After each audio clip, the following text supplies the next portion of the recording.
Hey, Shalom, welcome to the Karma Kapash from GMS London, giving all praise, honor, and glory to Yahweh, Ba'Hashem, Yahweh Shai, Ba'Shem Chachmadash. Want to give double honors unto the elders, the apostles of GMS, and Shalom out there to the whole for let pushing his truth and not sincerity. Backing up another video, just a quick one. I caught this on the YouTube, right, from DW News, and this video is entitled "Are Europeans Willing to Fight for Their Country?" Right. So basically, are you Edomites prepared to defend your country? Right, and then going into the statistics, right, from the research or whatever. I ain't gonna play the clip, but it's showing here in Britain that rate of people that would be prepared is like 33%. So just a third of the nation is prepared to fight for their country, right? Which it says something. In Germany, it's 23%, right? And it shows the weakness, the weak-mindedness of these Edomites and the general population, because these places ain't just made of Edomites, but the patriotism of these nations is fooling, man. These people don't really want to fight no war, right? Their heart's not in it, right? Which makes for poor soldiers, right? Because they need people. Okay, this is why all these questions are being asked, because war is on the horizon and everybody knows it, and nobody's prepared to fight. A third, they gonna need more than a third of people to fight in this war. With the bear, again, with in NATO and in America to fight against Russia and China and all these guys, they're gonna need everybody, right? We're gonna need far more than that, all right? And that's why the draft, there's gonna be a draft, man. Then the Conservatives, when they were in power, were talking about that. I think Rishi Sunak, he's the one that he mentioned that, and everybody was a bit upset about it. The idea of having to be go into forced service in some shape or form. But these people don't really want to fight. They ain't got no fighting spirit. Esau is weak. He's become fat in his kingdom, and so the people that have been enjoying all the rewards, so to speak, of Esau's conquest, the men that laid down the foundation for them, right? They were bloodthirsty. They were hungry, and them men were hungry, right? To dominate and control the world and steal land and all that kind of stuff, right? And the rest of you just want to just sit around and watch your fucking TikToks all day long. You don't really want to go fight. You don't, especially when all the all of Esau's filthy laundry is being put out there. You don't really believe in your country, your governments, and all that kind of stuff, man, because you think they're corrupt. And I mean, you're right, they are. But someone's got to fight for them, fight for you, right, to keep your country intact. And it just goes to show these people don't really want to fight. Okay, they're in a weak spirit, man. Whereas other nations, okay, they're coming into a hardened spirit. Okay, the hooks are being put back in the bear. The bear's ready to fight. The bear is fighting. All right, America's always at war anyway, so they're kind of ready, but they're gonna need more people too. They're gonna have to need people to enroll, to fight this up and coming war, because it's just not gonna be enough. Okay, since World War II, Europe is gone, it's got weak. Let's be real about it. They talk a big game. Britain talks like it's the fucking, it talks like it's strong, and it's not really. It's just stronger than the places that it goes into. Stronger than other nations that it invades. Like fucking Afghanistan or whatever. Yeah, they're stronger than those nations, but on the whole, they're not ready to fight Russia. That's insane, right? And they know this, right? And that's why they're kind of panicking. That's why they're they've had certain generals come up and say, we need to develop their ability to fight. The technology and the people, right? Because they're not at the moment ready to have a large scale conflict like that, right? But obviously, the whole threat of Russia and everything that's going on in Ukraine right now is like it's got them talking and got them concerned, right? All these nations, all the European nations are concerned that Russia ain't gonna stop there, You know, because then man, they don't really want to protect Ukraine. They don't really want to go in there and fight for them. You know, they don't really want to do all that. You know, but if Russia goes beyond, then they're gonna like, well, Ukraine's not a part of NATO, so they haven't got no obligation to go and do anything. But if Russia goes beyond Ukraine and into those NATO nations, man, look, man, they're gonna get the call. Whatever nation Russia goes through, they're gonna get the call. It's like, yeah, you need to help us because we've got Russians running through our country right now with tanks. All right, and so they're gonna have to answer the call, and them men have got to be ready. They got to be ready to fight, but there ain't gonna be enough people to go fight, and so you're gonna these countries, you know, internally, are gonna have to call for drafts, and kind of force people to go and fight. Right? Otherwise, you know, you go prison or whatever. Like just like, you know, they did to Muhammad Ali. He didn't want to fight in Vietnam, right? And he went to prison because he refused to fight. But they're gonna have to do something similar, man. Or, you know, the MOTB, maybe that'll play a role in that, man. You know, you don't get to eat. You know, you don't get to eat. You better take this MOTB and go fight, because otherwise you ain't gonna get to eat. Your family gonna starve to death. You know, we'll see. But the draft is coming. All right, but we haven't got warriors here. I remember there was one article I was reading a while back, right? That, you know, the people in these countries are not fit for war. Right? They're all kind of some. There's a lot more mental illnesses, you know, around these days. Obesity, you know, and just a lack of patriotism, man. They're not fit for war. So even if they called them up and, you know, made them fight, they ain't gonna be fucking useful.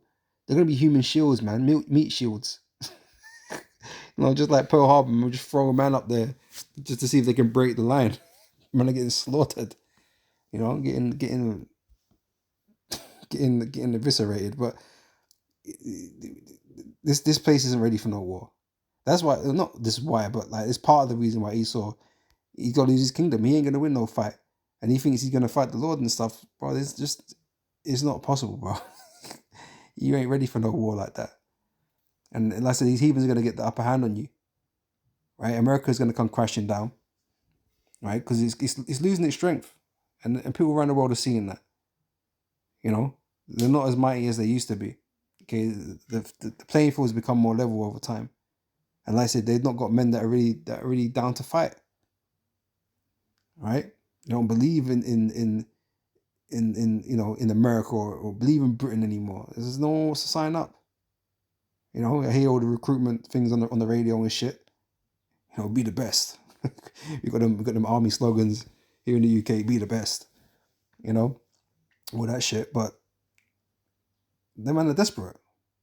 You know, they're almost happy to take in anybody. But this is why you women, you women gonna get called up too, man. Okay, before war wasn't a place for women, but you know, because of all this equality shit now, and you know, they want you to be there, whether it's just to hold ammo or whatever. You know, when you grab this from Jeremiah 51, right? You know, this is speaking predominantly about America, but I'm gonna broad brush it to Esau, because Esau, you know, he's not ready to fight. You know, except for the Russians, they're already ready to fight. Okay, the mighty men of Babylon have forborne to fight. They remained in their holes. They might have failed, right? And this is what you're noticing. You're noticing that these nations are getting weaker. You know, they're not, as much as they do war around the place. They're not the same force they used to be, right? Budgets were being cut, but now they're being boosted again, because they know that they have this threat that they need to you know, face, and they're lacking well behind in the ability to deal with it. All right, so now they're putting money back into the military and that. But like I said, you're behind, man. Russia have been preparing for time. They got missiles, they got all kinds of things ready for you. Right? You trying to play catch up, man. Ain't gonna fucking work. Right? So yeah, you know, I say you don't want to fight. So they have remained in their holes. They might have failed. They have become as women. You know, become soft and shit, man. They become afraid. You know, whatever you want to put under this bracket, under this term, women, because women, like, they deal with the niceties, you know, the benefits of you know, the men that build up these societies, so they get to enjoy all the soft living and shit, right? But that's what everybody's come accustomed to that now, because everyone's living this soft fucking life now. Everyone's got shit. They just want an easy life, right? Well, that comes to an end at some point, and a lot of people are not ready for the harshness, right? So you can say they become women like in many ways, So they've become as women, they have burned her dwelling places, her bars are broken, right? I wanted to read a bit more of this because this goes into America and basically, the time of its demise, right? Because this is what we're witnessing. We're witnessing a full demise of a great power, which is America, right? Okay, and everything that's going on right now is all chaotic, right? You've got Trump at the helm doing all kind of madness, right? And you got Israel doing all kind of madness, and so everything's sitting on a knife point right now, right?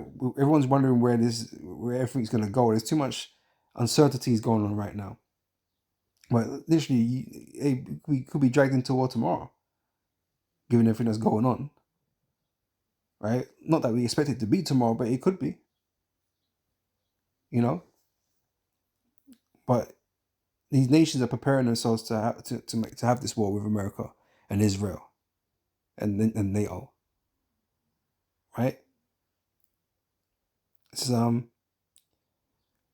verse 31. One post shall run to meet another, and one messenger to meet another, to shew the king of Babylon that his city is taken at one end, and that the passages are stopped, and the reeds they have burned with fire, and the men of war are frighted. Thus said Lord of hosts, the God of Israel, the daughter of Babylon is like a thresher floor. It is time to thresher, right? It's time. That time is coming for America's destruction. It's time for it to be taken out. Okay, and so we're just watching the events unfold. They're going to lead to that, right? We know what the outcome is going to be, right? We know that America is going to lose tremendously, right? America is going to suffer like no other nation has suffered on the earth before, right? They're going to receive such a judgment, a beating, so to speak, right? America is going to be, completely and utterly destroyed. All right, but we're witnessing the power of America, weaken. Okay, and all that stuff is a bunch of bravado, ultimately. All right. Yes, Babylon is like a threshing floor. It is time to thresher, yet a little while, and the time of her harvest shall come. All right. That's not going to read on that. All right, so let me grab this in Joel chapter 3, verse 9. It says, proclaim ye this among the Gentiles, prepare war. Wake up the mighty men, let all the men of war draw near, let them come up. The only problem is there's very few of them. There's very few with that type of mentality that can actually go out to war. Right? But I said, they're going to call on you anyway. Right? Hell, they're gonna call me up. Good luck finding me. or getting me to join, because that's some fruitless shit that I ain't interested in. But the world is preparing for this war, right? And people are being asked, basically being begged to fight, but a lot of people are not interested. They don't see it, like, especially things like Ukraine. It's just like, who cares? Unless it's your country being invaded, most men are not really prepared to fight. Like I said, those numbers will probably go up if it was not your country being attacked by some foreign nation. But with them just asking them, like, now, like, are you prepared to fight for your country? The men they're not really on it. They're not really on it. Obviously, things feel different when you're under attack and you start getting angry. Now you're on the fight, man. Get revenge and shit. So yeah, your man might want to fight them, but these men don't really have the spirit to fight. All right, they're gonna go there and just get wasted. All right, it says so proclaim ye this among the Gentiles, prepare war, wake up the mighty men, let all the men of war draw near, let them come up. beat your plowshares into swords and your pruning hooks into spears. Let the weak say I'm strong, right? So really, this is speaking about the heathen, the other nations around, round about, right? The weaker nations that are rising against Esau to confront him, right? For all his for his wickedness, right? Because they're not in the same state that they used to be, where they were, getting bullied by America, by Britain, and so on, right? They got backing now, okay, and they got technology now. They got weaponry, right? They got Russia, they got China behind them, right? They're not afraid anymore. They're able to throw punches with you now, because before they wouldn't have been able to, man. What were the men in the Middle East got to fight America and that? Nothing.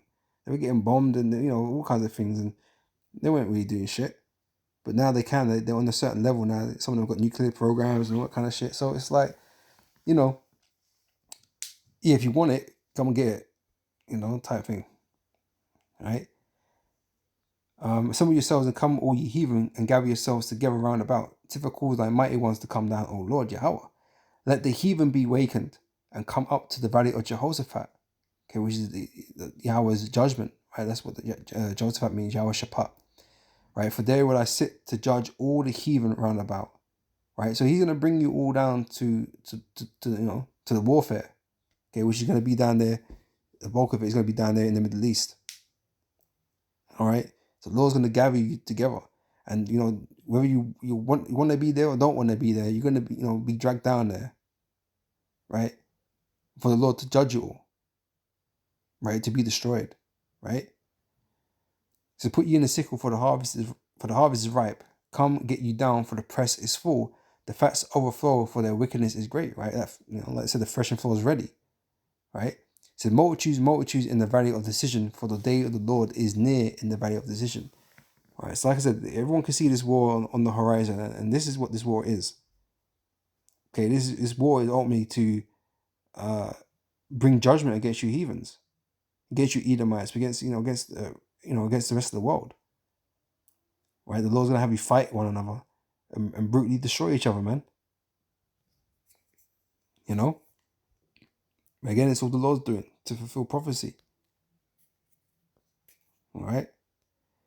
It's Revelation chapter 12, verse 7, right? And it says here, there was a war in heaven, right? Let me remind you that this is in the book of Revelation. Okay, this is at the end, right? This is what's going to happen at the end, right? Because some people out here believe that Satan was cast out of heaven, and was made to walk the earth. We're reading about this war here, right? And it's got nothing to do with the spiritual demon Satan. All right, because this is what they would do. They'll misconstrue shit, right? Like Satan, is going to have this war with the Most High. Was having war with the Most High. He's going to be cast out of heaven. Well, when did that take place? Is that now? Or was it before? Was it in the future? Like, yeah, it's not really clear. But anyway, this war in heaven isn't talking about in the spiritual war in heaven where the Most High sits. This is talking about the heaven as in the skies, right? And Michael, right, who's an angel, right, is going to come with the Lord Yahweh Shai, as it is written. Yahweh Shai, the Lord's going to come with the mighty angels, right? He's going to come down to here, right? He's going to come here to earth, right? And there was a war in heaven. Michael and his angels fought against the dragon, and the dragon fought and his angels, right? The dragon met Esau, okay? Satan, the devil, the liar, the adversary, right? These are representative of him, right? His angels are his military. His fighter jets and stuff like that, right? They're gonna fight. The hosts, the two different hosts, the Heavenly Father's host and Esau's host. They're gonna fight in the heavens, right? And they're gonna get obliterated, right? So you're gonna get called up, but no one's going home. No one's going home, man. If you get called up into the army or whatever, right? And you're being sent out to fight. You ain't coming back. You ain't coming back, man. Your armies are gonna get smoked, either through World War III in these different conflicts, or when the Lord turns up with the angels. Because you think they ain't gonna leave no one on the bench? You must be crazy. They're gonna send everything they've got to go fight the Lord. Wherever's left, they're gonna send. No one's making it home, right? You should just know that, right? And so I don't blame you. You don't want to go fight for your country, because it's a futile act anyway. It's a futile act, man, because when the Lord turns up, it's over for everybody. All right.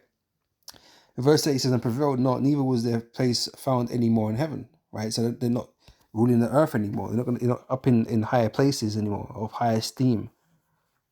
Right. They're going to be brought down to the ground. And that's why we read, we saw Satan, fall like lightning, because he's going to be cast out of his place. Esau is on top of the world right now, the heights of the hills, right? He's at the very top, but he's going to be taken out as soon as the Lord turns up, right? He's going to be cast down to the ground, right? So they prevailed not, neither was their place found any more in heaven.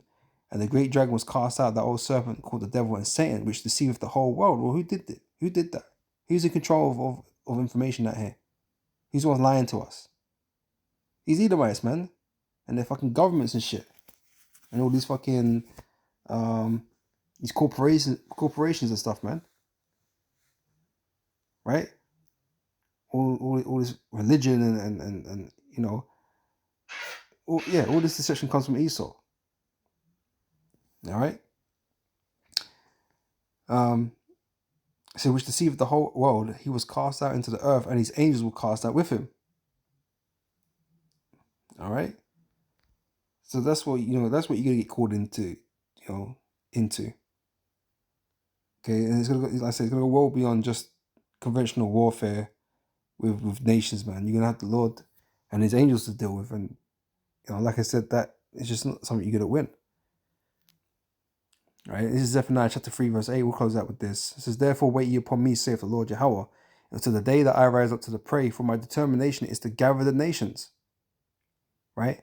And so this is why he's preparing them all for war, right? Because the Lord's going to gather them to fight in a particular place. Right? It's going to be a world war. Yeah, we're going to have lots of nations involved, and there's going to be skirmishes in different places. But a lot of it is going to be in the valley of Jehoshaphat. Right? So this is what the Lord's doing.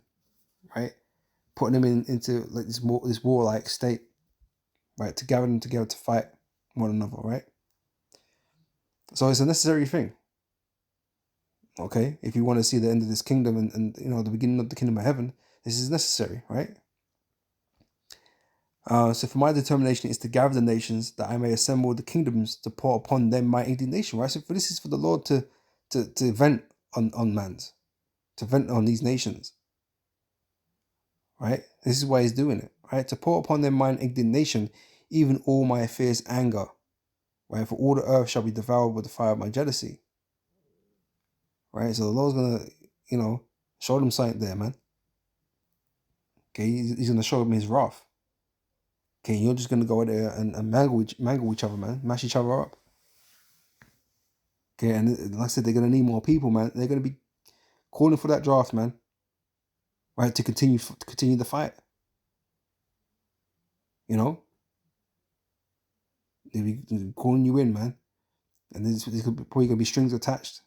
You don't want to go. Well, too bad.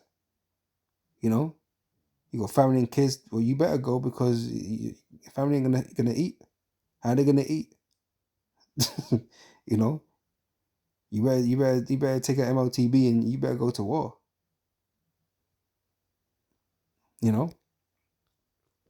So these governments are gonna have you in a precarious situation, right? Because like I said, these guys don't really have the spirit to fight. They don't want to fight, but they're gonna be made to fight. The Most High is gonna make sure they come.